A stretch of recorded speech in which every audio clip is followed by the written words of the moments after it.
Good morning sir and good morning to everyone. Brokerages neutral है persistent system को लेकर। HSBC कह रहे हैं होल्ड, नोमुरा कह रहे हैं न्यूट्रल, और Q3 के नतीजे जो हैं वो ठीक ठाक नजर आए हैं, एक्सपेक्टेशंस के मुताबिक ही रहे।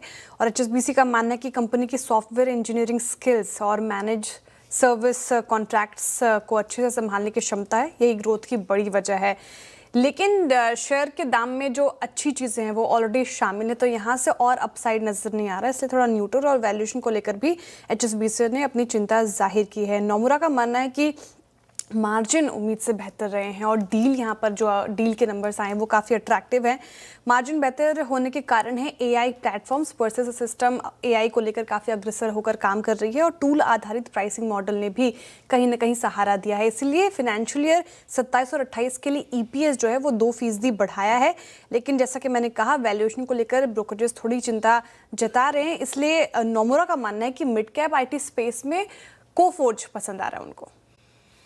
मिक्स नंबर्स तो ब्रोकरेजेस भी थोड़े मिक्स नजर आ रहे हैं, डिवाइडेड हैं। नोमुरा जहां थोड़ा बुलिश साउंड कर रहे हैं और 1650 के टारगेट आए हैं नोमुरा की तरफ से, यानी कि 25% का अपसाइड लास्ट रनिंग प्राइस से अगर आप कंपेयर करें। वही सेल से कह रहे हैं आप होल्ड कर सकते हैं और टारगेट प्राइस भी नीचे का ही है 1300 का।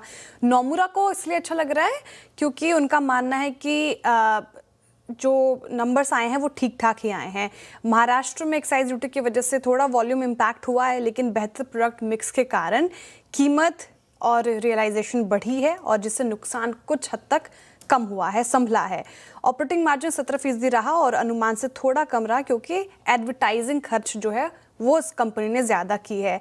सेगमेंट वाइज परफॉर्मेंस की बात करें तो पॉपुलर सेगमेंट में 5% करीब साल दर साल की गिरावट है, जो कि मैंने कहा कि महाराष्ट्र में एक्साइज ड्यूटी का बढ़ना वो एक बड़ा कारण रहा। लेकिन नोमुरा को लगता है कि यहाँ से प्रीमियमाइजेशन की वजह से कंपनी की लंबी अवधि की जो स्टोरी है वो इंटैक्ट है, तो यहाँ पर आप खरीदारी कर सकते हैं। लेकिन सेल से थोड़ा न्यूट्रल है, इनफैक्ट थोड़ा कॉशियस साइड पे ही है। उनका मानना है कि ग्रॉस मार्जिन बढ़े हैं लेकिन प्रॉफिट अनुमान के मुताबिक रहा और यहाँ से अब उनको ज़्यादा अपसाइड नज़र नहीं आ रहा है, इसलिए सेल से होल्ड की कॉल रख रहे हैं। पॉजिटिव है, जफरीज की रिपोर्ट आ गई है, कह रहे हैं कि खरीदारी कीजिए इन लेवल्स पर। अब 1200 के टारगेट प्राइस आए हैं। Q3 नतीजे काफ़ी अच्छे लगे और उनका मानना है कि मुनाफा अनुमान से बेहतर रहा, कोर प्रॉफिट अच्छी ग्रोथ देखने को मिली है, मार्जिन्स बेहतर हैं, लोअर क्रेडिट कॉस्ट रहे हैं, बिजनेस ग्रोथ अच्छा है, AUM 19% साल दर साल बढ़ा है। व्हील्स और कमर्शियल बैंकिंग ने अच्छा परफॉर्मेंस दिखाया है, अनसिक्योर्ड लोन्स आगे चलकर बढ़ेंगे।